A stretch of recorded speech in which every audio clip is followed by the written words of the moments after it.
आप झूठी रिपोर्ट चला देते हैं जबकि रिपब्लिक का नाम नहीं था, उसके बावजूद आप इस तरीके का करते हैं, तो दिखाता है कि आप पेड फेक न्यूज, एक फेक नैरेटिव तैयार करने की जो कोशिश कर रहे हैं, ये सरासर गलत है और जनता इस चीज में नहीं आने वाली है। जो आप झूठे झांसे लोगों में देने चाह रहे हैं, कि चाहे वो एम्स की रिपोर्ट वाली बात हो या फिर रिपब्लिक के खिलाफ जो झूठी टीआरपी वाला केस है, पूरी तरीके से झूठ, पूरे सुशांत के और दिशा के केस को झूठा ठहराने की पूरी कोशिश है। महाराष्ट्र सरकार किसको बचाने की कोशिश करी और किस हद तक बचाने की कोशिश करी, जो लोग भी उसके खिलाफ आवाज उठाते हैं उन पे इतना बड़ा हमला और इतने खुलकर हमला होता है, तो कहीं ना कहीं वो लोग सोच रहे हैं कि पब्लिक शायद बेवकूफ़ है, जनता समझदार है, जनता हर मूव को, हर चीज़ को समझती है कि आप क्या करने की कोशिश कर रहे हैं। आप लोगों की आवाज़ दबाने की कोशिश करें, वो चैनल जो सच के साथ खड़ा है और सच को सामने लाने की कोशिश कर रहा है, आप उनके ऊपर हमला करते हैं, उनके रिपोर्टर्स पे हमला करते हैं। ड्रग्स मामले को लेकर सीबीआई हर रोज नए खुलासे कर रही है और अब अर्जुन रामपाल के साले को गिरफ्तार कर लिया गया है। जी बिल्कुल, आपने देखा जी कि बीते दिनों हमने देखा कि किस तरीके से पूरा नैरेटिव चेंज करने की जो कोशिश की जा रही थी कि एनसीबी को कुछ नहीं मिला है, एनसीबी जिस तरीके से जांच कर रही है, या फिर जिन लोगों को एनसीबी ने समन किया था उन लोगों ने की आगे क्या कार्रवाई हो रही है वो लोगों में, या फिर हम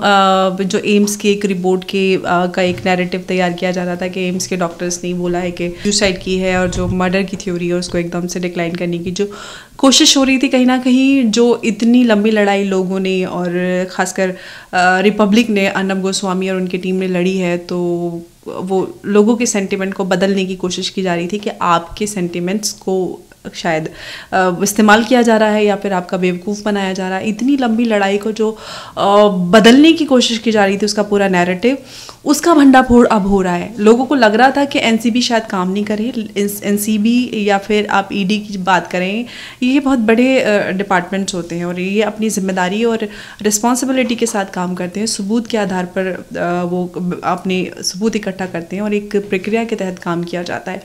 लगातार जिन लोगों से भी समन किया गया है उनके फ़ोन का बैकअप लिया गया है, डेटा उसका डंप किया जाता है और उसके पूरी जो भी डिलीटेड चैट्स होती हैं उनको रिट्रीव किया जाता है और देखा जाता है कि उसमें क्या क्या और ऐसी जानकारियां हासिल हो सकती हैं। तो लगातार एनसीबी है या ईडी है, वो भी रिस्पेक्टिवली अपनी जिन जिन लोगों को समन किया था और जिस तरीके जो भी जानकारियां हैं उसी के आधार पर लगातार आगे काम करें। जिस तरीके की आप देखें, ऑल्दो आपने देखा भी था कि पिछले दिनों में जब रिया को जमानत हुई तो लोग ये कह रहे थे, देखिए कि रिया को तो जमानत मिल गई, जैसे कि रिया बिल्कुल बेगुनाह साबित हो गई हैं। अब देखिए कि जो भी बेलेबल ऑफेंस होते हैं उसमें आपको बेल मिल जाती है, वहीं शौविक है रिया के भाई, उनको बेल नहीं मिली है, या फिर और भी बहुत सारे लोग जिनकी गिरफ्तारी हुई थी, क्षितिज की हम बात करें, उनको नहीं मिली है। तो ऐसे लोग कहीं ना कहीं जो पूरी प्रक्रिया हुई है, आप देखें पिछले दिनों में पूरा नैरेटिव चेंज करने की कोशिश की गई है कि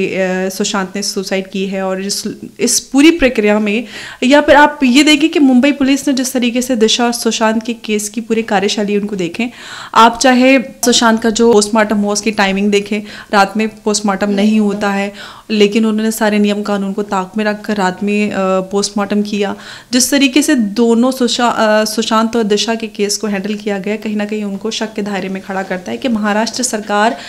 किसको बचाने की कोशिश करी और किस हद तक बचाने की कोशिश करी। जो लोग भी उसके खिलाफ आवाज़ उठाते हैं उन पे इतना बड़ा हमला और इतने खुलकर हमला होता है, तो कहीं ना कहीं वो लोग सोच रहे हैं कि पब्लिक शायद बेवकूफ़ है, जनता समझदार है, जनता हर मूव को, हर चीज़ को समझती है कि आप क्या करने की कोशिश कर रहे हैं। आप लोगों की आवाज़ दबाने की कोशिश करें, वो चैनल जो सच के साथ खड़ा है और सच को सामने लाने की कोशिश कर रहा है, आप उनके ऊपर हमला करते हैं, उनके रिपोर्टर्स पे हमला करते हैं, आप freedom of speech and expression की बात करते हैं, लोग आतंकवादियों की और यहाँ तक कि रेपिस्ट के अधिकारों की बात करते हैं। आप देखिए महाराष्ट्र में रिपब्लिक के रिपोर्टर्स के साथ क्या दुर्व्यवहार किया जा रहा है, किसी ने अब बात नहीं की। प्रदीप भंडारी को 10 घंटे तक रखा गया, उनके साथ एकदम क्रिमिनल्स जैसा बिहेवियर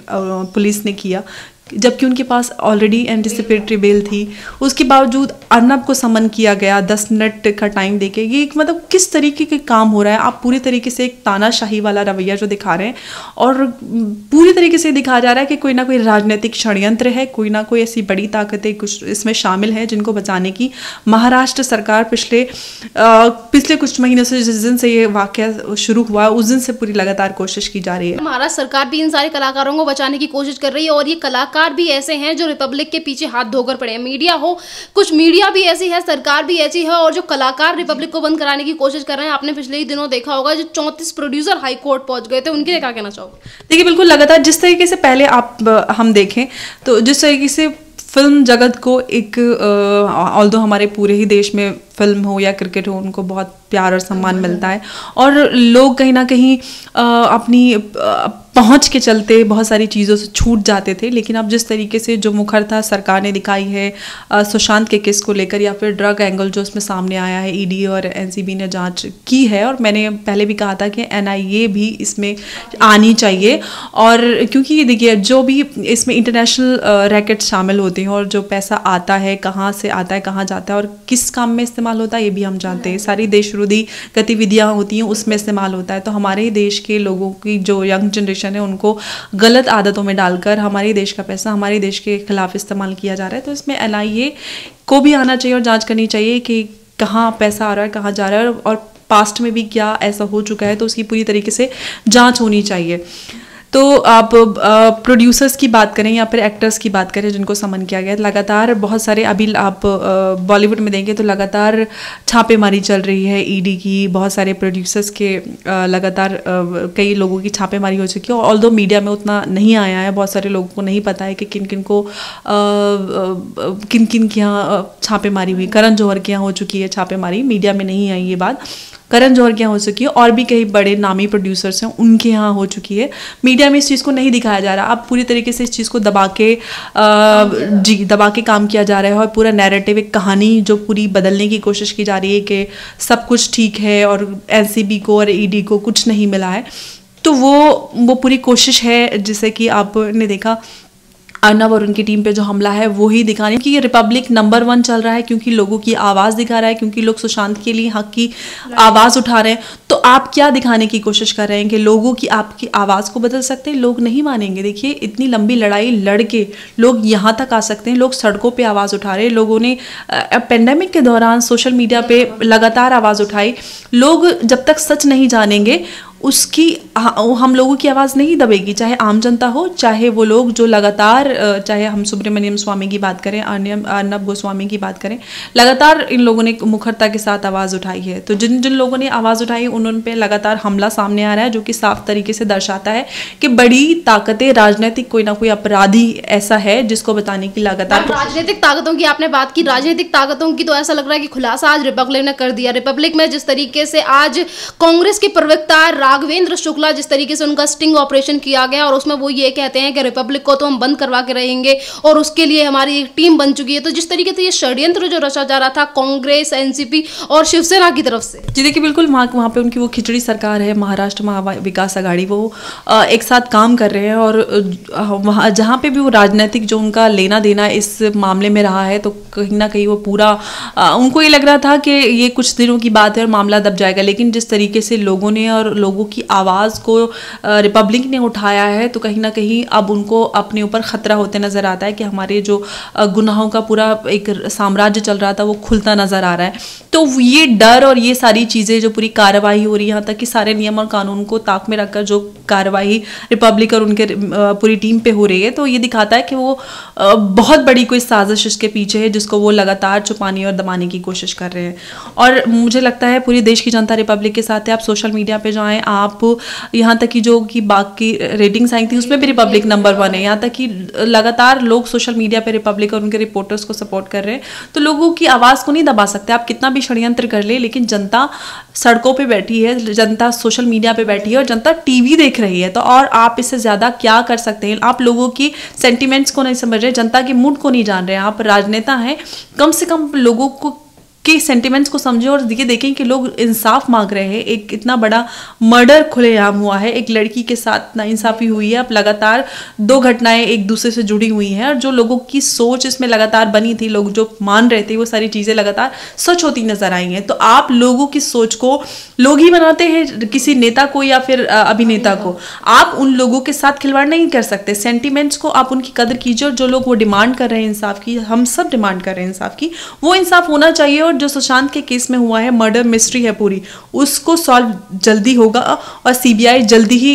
बड़े नतीजों पे आगे। आपने बार्क इंडिया का नाम लिया, बार्क इंडिया की तरफ से जो रिपोर्ट आई और उसमें ये सारी बातें क्लियर हो गई कि आर भारत ने आज तक कभी भी फर्जीवाड़ा नहीं किया, उनके खिलाफ कोई भी सबूत नहीं मिला। तो क्या कहना चाहोगे उस मीडिया के लिए जिस तरीके से उन तमाम मीडिया ने खबर चलाई और उन्होंने ये कहा कि आर भारत का टीआरपी का फर्जीवाड़ा पकड़ा गया। तमाम तरीके के चैनल थे, बड़े बड़े पत्रकार थे जिन्होंने अपनी हेडलाइन में इन तरीके की चीजें चलाई और जब सच्चाई सामने आ गई तो किसी भी चैनल ने उस सच्चाई को नहीं दिखाया। जी बिल्कुल, मैं वही बोल रही हूँ, पूरा नैरेटिव सच्चाई को जो है, सच्चाई की लड़ाई उसको बदलने की कोशिश है। ये